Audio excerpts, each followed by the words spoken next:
They called me the abattoir, a name whispered in the hushed, terrified kitchens of this city. My pen was my cleaver, my words, the salt that scoured the wounds of every chef I deemed unworthy. I prided myself on my unflinching honesty, my brutal, poetic takedowns. A little bistro I called a Tomb of Flavor was found boarded up a week later. Its owner vanished, leaving behind only the smell of decay.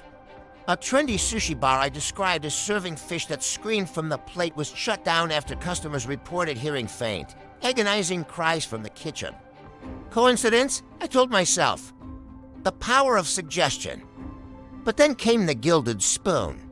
I wrote that their signature lobster bisque tasted of drowned sailors' despair. The next morning, the restaurant's grand aquarium had inexplicably shattered, flooding the dining room. The staff swore the lobsters had thrown themselves against the glass, one after another. Until it broke, the head chef was found huddled in a corner, muttering about ghosts in the water. That's when the cold dread began to seep in. My words weren't just influential, they were creative. They were bringing these horrors to life. For weeks, I didn't write a single review. I was terrified of what I might conjure next. The power was a sickening addiction. A curse I couldn't control. I had to know for sure. I had to perform one final experiment. So tonight, I stayed home. I cooked for myself.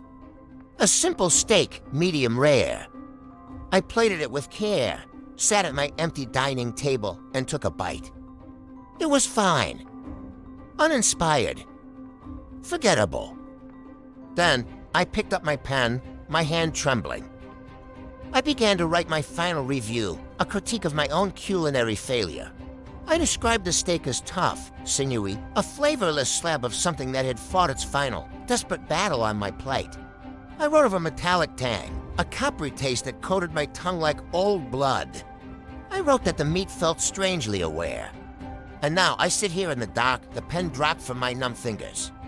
I can hear a noise from the kitchen. A wet, dragging sound. Something is pulling itself off the cutting board. The steak knife I left on the counter just scraped against the granite. A sharp, deliberate sound. It knows who wrote the review. And it's coming to demand a correction.